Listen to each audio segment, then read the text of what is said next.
The Herreshoff Marine Museum in Bristol has a long history of boat building, sailing, and motoring along these waters. The museum educates visitors about that past and infuses the next generation with a love for sailing. But now they have another mission.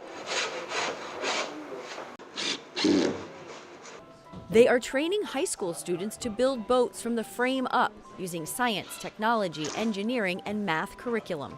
It's really done in the context of a STEM education curriculum as well, because we need to get kids to start understanding STEM concepts and being able to put them to work at an earlier age.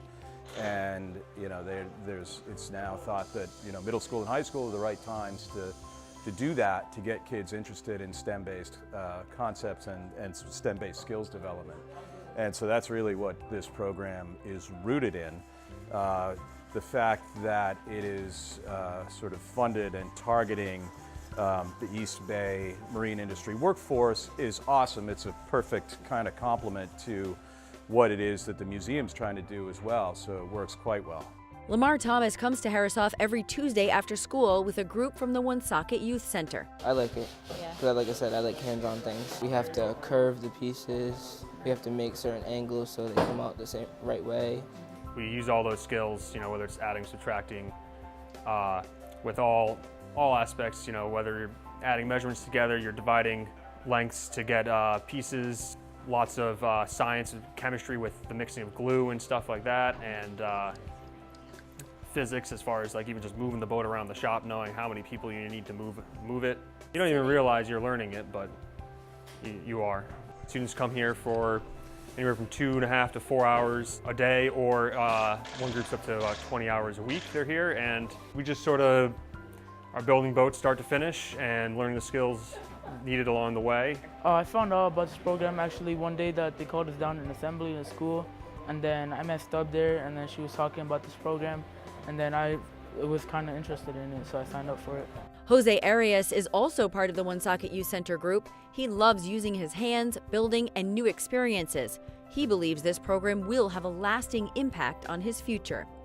Yeah, I'm pretty sure I will. If I ever need a build something, or if I'm ever offered an opportunity at a career that I have to build something or something like that, so I'll be already experienced. That is the other goal of this program, to build students' interest in the marine trades, jobs that are in demand right here in Rhode Island. Right now we're facing a huge challenge with the graying workforce, with many of our employers facing employees that are going to be retiring in the next 5 to 10 years. So we need to build a pipeline of young people to fill these positions. So we're doing a lot of work with the local high schools, with the local youth centers, including Woonsocket, to get them aware of jobs that are right in their backyard. And now knowing that there's so many jobs available, thinking about kids that want to get into construction or automotive or plumbing and heating, you can do that in a boat rather than in a car or in a house or in a commercial building.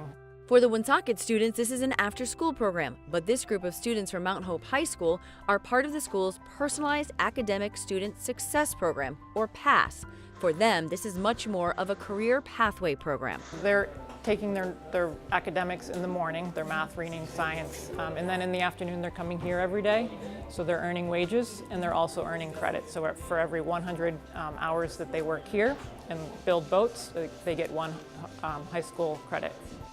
This school, industry, and state partnership made possible through the state's Department of Labor and Training and Governor Raimondo's Real Jobs RI program, rolled out in 2015 to fund workforce development. We provide funding now for various partnerships that are now deemed Real Jobs Rhode Island eligible.